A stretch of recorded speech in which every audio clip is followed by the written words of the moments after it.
We open with the song Can't Get You Out of My Head by Kylie Minogue. It's 2001 and Buffy has just gone on commercial break. We're in the bathroom, over the toilet, and one 12-year-old girl is trying to help the other make herself throw up. That's how Jan Rosenberg's How to Destroy an American Girl doll opens. We follow the protagonist V through her life from the ages 12 to 21, alongside her struggles with her eating disorder, sexuality, and the toxic friendship she has with her best friend Jen. But after the first scene ends and the next begins, it isn't until 4 years later that they're hanging out again. Now 16, smoking weed and accompanied by... They catch up on the time they spent apart. When they approach the topic of what happened before they stopped talking, V tells Jen she kissed her while they were drunk, called her a slur the next morning, and then disappeared from her life.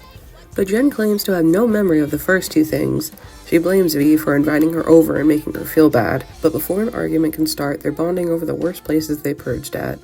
Jen eventually admits the summer after they stopped talking, she got sent to a treatment center for her eating disorder. Ultimately, V is the one who ends up apologizing. Later that night, she meets Juan, a nerdy guy who soon becomes her first boyfriend.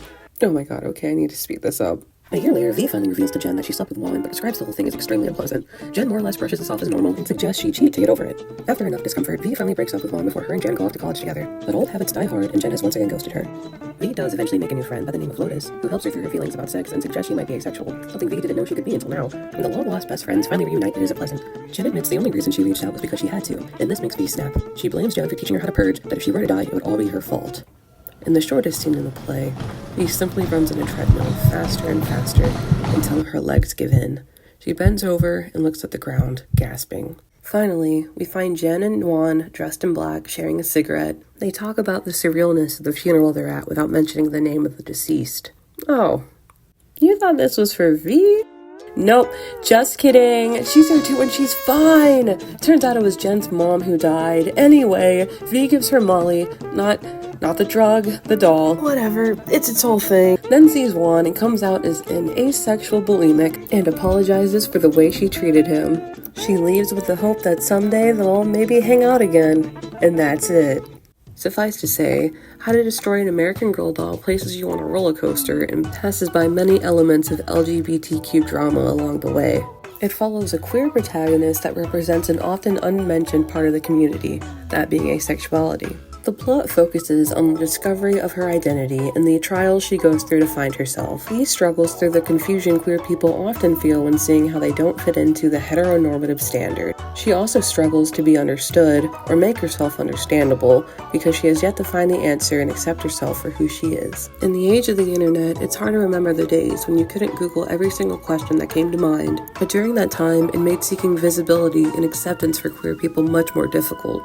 Figuring out your identity is a process, one that may now be just as difficult as the queer spectrum expands. Funny enough, we now face such a wide variety of identities that it might take just as long shuffling through the options until finding something that fits. By watching the reality of V's situation play out, How to Destroy reminds us that it's okay to take your time. You're going to stumble and then you'll get back up again. When LGBTQ rights are constantly being threatened of being abolished, something like this helps reinforce the undying spirit of the community.